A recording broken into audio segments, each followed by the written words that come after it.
Last year मैंने उन बच्चों को भी पढ़ाया है, मेंटोर किया है जो आज टॉप एम्स में है, और उन बच्चों को भी देखा है जो आज ड्रॉप पे ड्रॉप ले रहे हैं। दोनों में डिफरेंस क्या है? डिफरेंस ये है कि जो एक टॉपर है जो आज एम्स में है, उसके पास स्ट्रेटेजी है। स्ट्रेटेजी क्या? उसके पास एक टाइम मैनेजमेंट का तरीका है, ठीक है। वो एक कला है उसके पास कि कैसे टाइम मैनेज किया जाता है, कैसे टाइम टेबल बनाया जाता है। और ये प्रॉब्लम मैक्सिमम नीट एस्पिरेंट्स की, उनको पता ही नहीं होता कि कैसे टाइम मैनेज करें, कैसे एक टाइम टेबल बनाया जाए जो हमें मैनेज कर पाए, ठीक है। सेकंड पॉइंट देखो यार, रियलिस्टिक अप्रोच है कि आप कभी टाइम को मैनेज नहीं कर सकते। कैसे? क्योंकि टाइम एक कंटिन्यू वे में चल रहा है तो उसे आप कभी रोक ही नहीं सकते। मैनेज क्या कर सकते हैं आप लोग? अपनी डेली एक्टिविटीज को। तो करना क्या है, आपके पास एक रियलिस्टिक एक ऐसा टाइम टेबल होना चाहिए जो कि आपको आपकी डेली एक्टिविटीज को बहुत अच्छे से फॉलो करे और आप उसको अच्छे से फॉलो करें, ठीक है। सो आज मैं इस वीडियो में एक दोनों बेसिस पे, मतलब जो बच्चे बोलते हैं ना कि मैं ऑनलाइन में, मैं ऑफलाइन में हूँ, सो इन दोनों टाइप स्टूडेंट्स के लिए मैं एक टाइम टेबल लेके आया हूँ, दोनों ऑनलाइन एंड ऑफलाइन, ठीक है। सो बात करते हैं। पहले हम बात करेंगे ऑनलाइन स्टूडेंट्स, क्योंकि बहुत ज्यादा रिलेटेड टू ऑनलाइन बच्चे सफर करते हैं कि टाइम मैनेज नहीं हो पाता, लेक्चर बहुत लेंथी होते हैं, नोट्स रिवाइज नहीं कर पाते, होमवर्क छूट जाता है, टेस्ट में अच्छे नंबर नहीं आते। ये दोनों की प्रॉब्लम है, चाहे ऑनलाइन हो चाहे ऑफलाइन हो।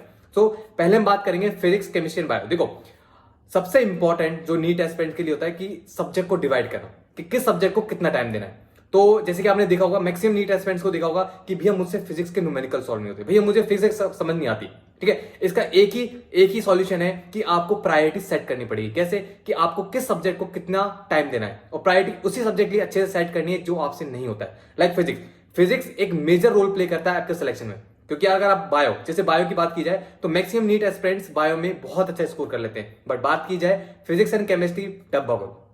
तो आप सभी को जो सबसे ज्यादा टाइम देना चाहिए वो आपको फिजिक्स को देना चाहिए। तो मैंने 50-30-20 रूल है, उस बेसिस पे आपको मैं एक्सप्लेन करूंगा। लाइक देखो, फिजिक्स को आपको एटलीस्ट 50% देना है, आपके पूरे डे का 50% देना है। मतलब ऐसा है कि अगर आप केमिस्ट्री 3 घंटे पढ़ते हो, बायो 2 घंटे पढ़ते हो, तो आपको फिजिक्स 5 घंटे पढ़नी है। ये एक रियलिस्टिक अप्रोच है, प्लीज इसे फॉलो करना, क्योंकि फिजिक्स एक ऐसी सब्जेक्ट है जिसमें कंसेप्ट यूज होता है। फिजिक्स एंड केमिस्ट्री दोनों में कंसेप्ट यूज होता है, और वो कंसेप्ट हमें एक बार में समझ नहीं आता है, जिसके लिए हमें डेली बेसिस पे क्वेश्चंस प्रैक्टिस करना पड़ता है। बहुत सारा आपके जो नोट्स है उनको बार बार में रिवाइज करना पड़ता है, क्योंकि कंसेप्ट एक बार में समझ नहीं आता, कंसेप्ट को बार बार में रिवाइज करना पड़ता है, ठीक है। सो अब बात करते हैं ऑनलाइन वाले बच्चों के लिए जो कि बहुत सफर करते हैं टाइम मैनेजमेंट से रिलेटेड, ठीक है।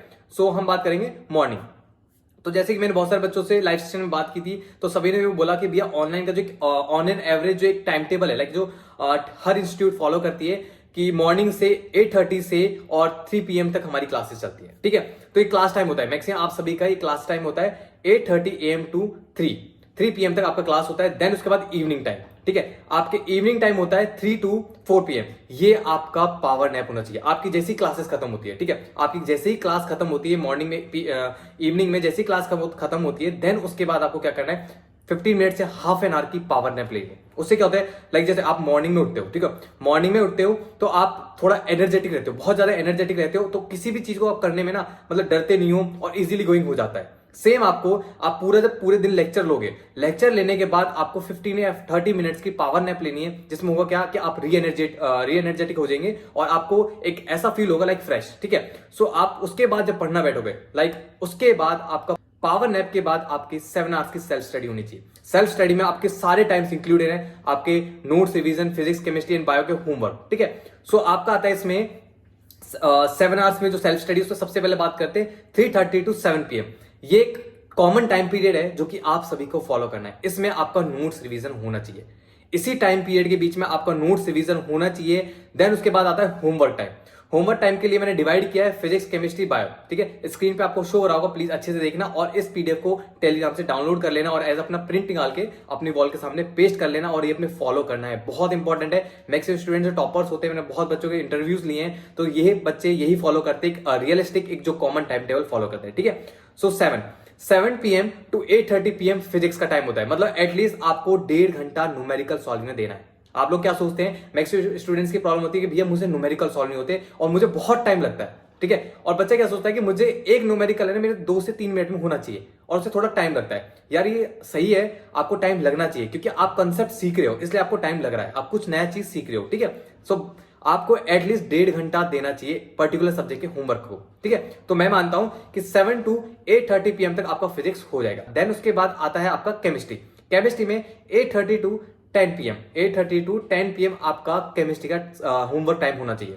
देन उसके बाद आता है आपका 10 to 11:30 PM, जिसमें आपको बायोलॉजी का आपको सारा होमवर्क करना है। बायो में मैंने आपको 1.5 घंटा दिया है, और जबकि इतना टाइम नहीं लगता है, एटलीस्ट अगर आपने बहुत अच्छे से पढ़ा है, क्लास का बहुत अच्छे से पढ़ा है, तो आपको मैक्सिमम हाफ एन आवर या 1 आवर लगेगा।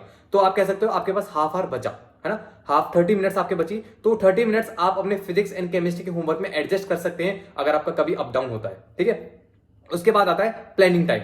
देखो प्लानिंग टाइम ये बहुत इंपॉर्टेंट है। मैंने जितने भी बच्चों की इंटरव्यूज लिए, जो बच्चे आज एम्स में हैं, उनका सबसे इंपॉर्टेंट पॉइंट था प्लानिंग टाइम। और रात को सोने से पहले सब कुछ प्लान करके सोते थे कि नेक्स्ट डे हमें क्या करना है। तो आपके पास एटलीस्ट 30 मिनट्स होनी चाहिए सोने से पहले, जिसमें आपको प्लान करना है कि यार कल मेरा ये मेरे को करना है। लाइक आपका संडे को टेस्ट आ रहा है, तो संडे को टेस्ट आ रहा है तो आपको सब चैप्टर्स को डिवाइड करना है। डिवाइड करने के बाद आपको ये होना चाहिए कि मंडे को ये चैप्टर करना है, ट्यूसडे को ये चैप्टर करना है, और उसमें कब ये प्लानिंग कब करनी है आपको 11:30 to 12 AM तक आपको ये प्लानिंग करनी है। उसके बाद आता है रिकैप टाइम। रिकैप टाइम आपके लिए बहुत बहुत बहुत इंपॉर्टेंट है। रिकैप टाइम एक ऐसा टाइम पीरियड है जिसमें आपकी मेमोरी इंप्रूव होती है और आपको भी कॉन्फिडेंस फील होता है कि यार अभी जो मैंने रिसेंटली पढ़ा है ना, मेरे को सब कुछ याद है। क्योंकि आपको होता क्या है कि जब आप नेक्स्ट डे क्लासेस जाते हैं तो उसमें आपको ऐसा फील होता है कि डब्बा गुल, अभी जो मैंने कल पढ़ा है मुझे कुछ याद ही नहीं है। तो रिकैप टाइम आपका 6:30 AM to 8 AM तक होना चाहिए। ये जो टाइम पीरियड है ना, इसमें ट्राई करना है कि जो आपको कल पढ़ाया गया है वो सारा रिकैप करना है। फास्टली थोड़ा अपने नोट्स पलटने हैं, फॉर्मुलेस देखने हैं, एनसीईआरटी के हाईलाइट, जो आपने एनसीईआरटी को पढ़ते टाइम जो चीजें अंडरलाइन की थी, जो लाइंस अंडरलाइन की थी, वो लाइंस आपको जल्दी जल्दी से देख लेना है। मतलब रिकैप टाइम मतलब जल्दी जल्दी से रिवाइज कर लेना, ऐसा पेज टर्न करना है, ठीक है। उसके बाद आते हैं ऑफलाइन। ऑफलाइन का भी एक ऑन एन एवरेज जो टाइम टेबल मेरे को बच्चों ने बताया है, ऑन एन एवरेज की भी इस ड्यूरेशन में हमारी ऑफलाइन क्लासेस होती हैं, इस ड्यूरेशन में ये करना होता है, तो उस पर मैं डिस्कस करता हूं। सो ऑफलाइन क्लासेस स्टार्ट होती है इवनिंग से 2 PM से 8 PM तक आपकी क्लासेस होती है, ठीक है।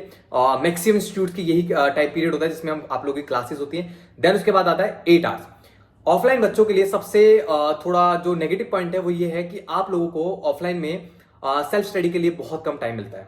सेल्फ स्टडी के लिए बहुत कम टाइम मिलता है। लाइक 8 आवर्स आपको सेल्फ स्टडी के लिए मिलते हैं, ऑन एन एवरेज मिलते हैं, और कम भी हो सकते हैं, ज्यादा नहीं होता है, ठीक है। मैंने जितना बच्चों से बात की है ज्यादा नहीं होता है, और एक्चुअली मैंने खुद ने भी अपने नीट के टाइम रियलाइज किया था कि ज्यादा टाइम नहीं मिलता है। ओके, सो आपका सेल्फ स्टडी के लिए होता है 8 आवर्स। देन उसके बाद कहते हैं नोट्स रिवीजन। आपका जो ऑफलाइन में जो नोट्स रिवीजन का टाइम पीरियड होना चाहिए कि इसके बीच में आपका नोट्स रिवाइज होना चाहिए, तो होना है वो क्या है 9:30 PM to 12 AM तक आपका नोट सारा रिवाइज हो जाना चाहिए। अब होता क्या है कि बच्चा जब अपने रात को कोचिंग से आता है ना, तो उसके बाद हाफ एन आवर वगैरह वो अपना इन्वेस्ट कर देता है, लाइक अपने खाना खाने में और अपने फैमिली से बात करने में, ठीक है। सो आप सभी को थोड़ा स्ट्रिक्टली होना पड़ेगा, क्या कि जैसे ही आपसे कोचिंग से आएंगे तो आपका सोने से पहले जो एम होना चाहिए ना, वो ये कि मेरे को अपना नोट्स रिवाइज करके सोना है, और इसमें डेडलाइन होनी चाहिए कि 12 बजे तक मेरे को अपना नोट्स रिवाइज कर लेना है, एनी हाउ उससे ज्यादा एक्सटेंड नहीं करना है। ये डेडलाइन होनी चाहिए, इंपॉर्टेंट है, तभी आप लोगों में कंसिस्टेंसी डेवलप होगी, सिंसियरिटी आप में डेवलप होगी, ठीक है। सो उसके बाद करते हैं मॉर्निंग में, ठीक है। मॉर्निंग में तो मैं मान के चलता हूं कि आपका 9:30 PM to 12 AM तक आपका नोट्स रिवीजन हो जाएगा।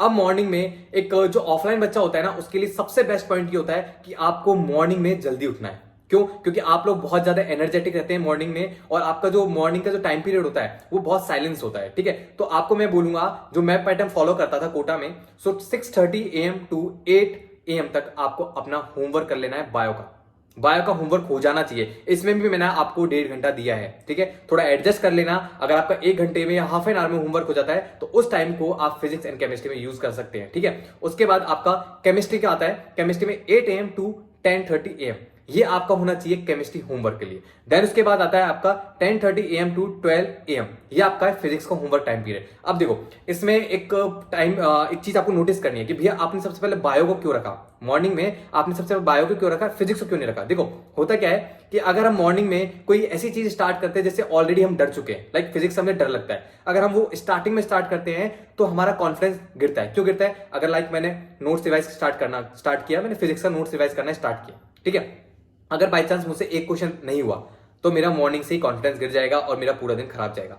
तो मैं मानता हूं कि आप में से मैक्सिमम स्टूडेंट्स की बायो बहुत स्ट्रांग है और अच्छा भी लगता है, बहुत ब्यूटीफुल सब्जेक्ट है, तो आपको बहुत मजा भी आता है पढ़ने में। तो स्टार्टिंग में जब आप बायो उठाओगे तो बायो थोड़ी देर में रिवाइज हो जाएगी, तो उससे क्या होगा, आपका कॉन्फिडेंस डेवलप होगा कि यार एक सब्जेक्ट मैंने कंप्लीट कर दिया। देन उसके बाद केमिस्ट्री पे आना है। केमिस्ट्री लाइक अगर कंपेयर किया जाए तो 70-80% बच्चों को अच्छी लगती है, ठीक है। तो केमिस्ट्री पे आना है, केमिस्ट्री आपकी इजी गोइंग हो जाएगी। देन उसके बाद 2 सब्जेक्ट आपके कंप्लीट हो जाएंगे, होमवर्क हो जाएगा, तो एक कॉन्फिडेंस डेवलप होगा कि यार मैं ऑलरेडी 2 सब्जेक्ट कंप्लीट कर चुका हूं, अब मेरे को सिर्फ फिजिक्स करना है। तो आप फिजिक्स करोगे और फिजिक्स के सारे न्यूमेरिकल इजीली सॉल्व हो जाएंगे। इसमें आपको होमवर्क करते टाइम ये याद रखना है कि सबसे पहले वो सारे क्वेश्चंस अटेम्प्ट करने हैं जो आपको आते हैं, जो आपसे हो जाते हैं, और जो नहीं होते हैं उन्हें होल्ड रखना है, उन्हें नेक्स्ट संडे देखना है, या फिर क्लास में जो डाउट सेशन होता है तो डाउट सेशन में पूछना है। आपको उन क्वेश्चन को सॉल्व नहीं करना है जो आपसे नहीं होते उस टाइम पीरियड में, क्योंकि अगर करोगे तो टाइम वेस्ट होगा, टाइम मैनेज नहीं हो पाएगा। देन आता है आपका power nap. Power nap 12:30 PM to 11 PM। ये टाइम पीरियड ऐसा है जिसमें आपको पावर नैप लेना जरूरी है। क्यों?